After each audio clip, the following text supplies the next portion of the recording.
সুজি দিয়ে তৈরি করে দেখাবো আজকে আপনাদের সঙ্গে মুগশলা পিঠা। এইরকম ভাবে সুজির মুগশলা পিঠা বানিয়ে খেয়ে দেখুন, একদিন খেলে স্বাদ দেখবেন মুখে লেগে থাকবে। প্রায় দিন এরকম ভাবেই বানিয়ে খেতে চাইবেন, আর খেতে কিন্তু ভীষণ সুস্বাদু হয়। এইভাবে তৈরি করে প্রায় আপনারা 4 থেকে 5 দিন ফ্রিজের মধ্যেও রেখে খেতে পারবেন, একদমই কিন্তু খারাপ হবে না। আর পিঠাগুলো এতটা সফট হয় যে বাচ্চা থেকে বড় সবাই খেতে কিন্তু খুব পছন্দ করবে। তো চলুন বন্ধুরা, কিভাবে তৈরি করেছি দেখে নেওয়া যাক। প্রথমে চুলার মধ্যে একটা কড়াই বসিয়ে দিলাম, 1 গ্লাস দিয়ে দিলাম জল, স্বাদ অনুযায়ী দিয়ে দিলাম নুন। নুনটা আপনাদের পরিমাণ বুঝে দিয়ে দেবেন। এখন দিয়ে দিচ্ছি প্রায় 2 টিস্পুনের মতো সাদা তেল, আর দিয়ে দেব 1 টিস্পুন চিনি। সামান্য একটু দিয়ে দেব এলাচির গুঁড়ো। এলাচির গুঁড়োটা দিলে ফ্লেভারটা খুব ভালো আসে। এখন জলটার মধ্যে ভালো করে দেখুন বলক চলে এসেছে। এখন আমি দিয়ে দিচ্ছি এখানে 1 বাটি সুজি। যতটুকু জল দিয়েছিলাম সেম পরিমাণ সুজিটা দিয়ে দিলাম। এখন গ্যাসের ফ্লেমটা লোতে রেখে সুজিটাকে ভালো করে রান্না করে নিতে হবে, যতক্ষণ না পর্যন্ত সুজির জলটা পুরোপুরি শুকিয়ে যাচ্ছে আর কড়াই থেকে ছাড়তে না শুরু করছে। দেখবেন এইভাবে নাড়তে নাড়তে একটা ডোতে পরিণত হয়েছে, তাহলে বুঝবেন সুজিটা খুব সুন্দরভাবে রান্না হয়েছে। এখন এই সুজির মিশ্রণটাকে ঢাকা দিয়ে রেখে দেব প্রায় 5 থেকে 7 মিনিটের জন্য। আর তখন গ্যাসের ফ্লেমটা অবশ্যই অফ করে দেবেন, তাহলে দেখবেন সুজিটাও ভালো করে ঠান্ডা হয়ে যাবে আর ডোটাও খুব সুন্দরভাবে সেদ্ধ হবে।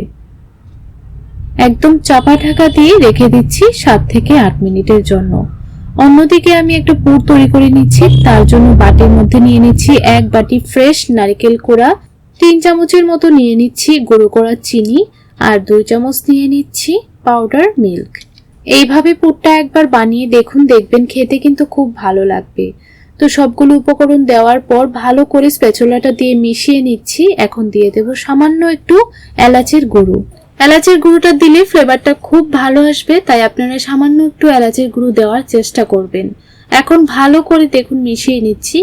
আর এইরকম ভাবে পুরটা তৈরি করে পিঠাগুলো তৈরি করবেন, দেখবেন এই পিঠাগুলো খেতে খুব ভালো লাগবে। তো অন্যদিকে আমি সুজির মিশ্রণটাকে একটা থালার মধ্যে নিয়ে নিলাম। মোটামুটি কিন্তু ঠান্ডা হয়ে গেছে। এই সুজির মিশ্রণটাকে এখন হাত দিয়ে খুব ভালো করে মেখে নিতে হবে। দেখুন ঠিক এইরকম একটা মসৃণ ডো তৈরি করে নিতে হবে। এখন আমি এই ডোটা থেকে 2টো লেচি কেটে নিলাম। একদম সমান ভাগে 2টো লেচি কেটে নিয়েছি। এখন একটা লেচি থেকে অল্প একটু লেচি নিয়ে গোল করে রুটি বেলার পিঁড়ির উপর রেখে দেখুন একটু মোটা করে বেলে নিচ্ছি। আর এই রুটিটাকে বেশি পাতলা করে বেলবেন না, একটু মোটা করে বেলে নেবেন। তারপর এরকম একটা বাটি দিয়ে কেটে নিচ্ছি। আপনারা চাইলে কুকি কাটার দিয়েও কিন্তু কেটে নিতে পারেন। তো দেখুন এরকম একটা বাটি দিয়ে কেটে নিলাম। তো এখানে 2টো পিঠা তৈরি হয়ে গেল। তো একটা পিঠা আমি হাতের মধ্যে নিয়ে নিলাম। এখন মাঝখানে আমি নারকেলের পুরটা দিয়ে দিচ্ছি। মুখটা এখন খুব ভালো করে দেখুন সিল করে দিচ্ছি। মুখটা খুব ভালো করে সিল করে দেবেন। এখন এই পিঠাগুলো আপনারা চাইলে এরকম ভাবে তৈরি করে নিতে পারেন, তবে আর একটু সুন্দর লাগার জন্য একটা কলম দিয়ে এরকম ভাবে ডিজাইনটা দিয়ে দিচ্ছি। তারপর একটা চামচের পেছনের দিকটা দিয়ে এরকম ভাবে একটু ফুলের মতো ডিজাইনটা দিয়ে দিচ্ছি। তাহলে দেখুন পিঠাগুলো কত সুন্দর লাগছে। আপনাদেরকে আরেকটা পিঠা বানিয়ে দেখিয়ে দিচ্ছি। আপনারা একটু ভিডিওটা লক্ষ্য করলেই বুঝতে পারবেন কিভাবে এই পিঠাগুলো তৈরি করে নিচ্ছি।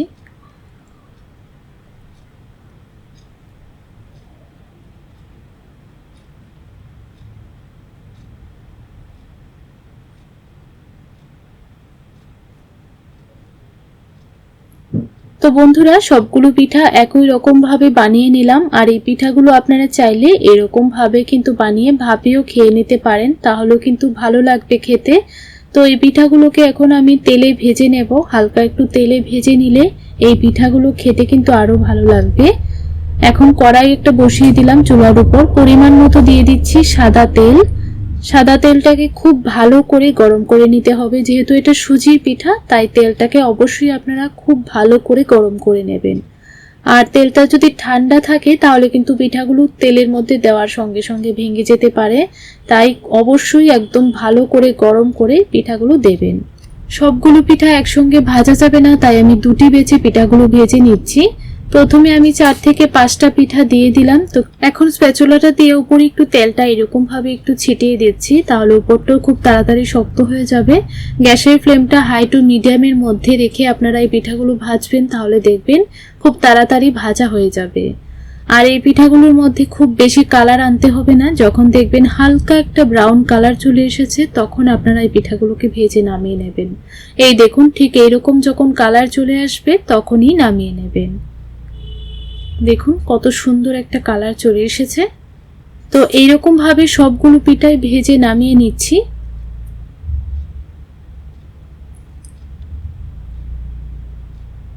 তো বন্ধুরা, সবগুলো পিঠা ভেজে নামিয়ে নিলাম। এখন আবারও কড়াইটা ধুয়ে বসিয়ে দিলাম। 1 কাপ দিয়ে দিলাম চিনি, আর 1 কাপ থেকে একটু বেশি জল দিয়ে দিলাম। অল্প একটু দিয়ে দিলাম এলাচের গুঁড়ো, তাহলে ফ্লেভারটা খুব ভালো আসবে।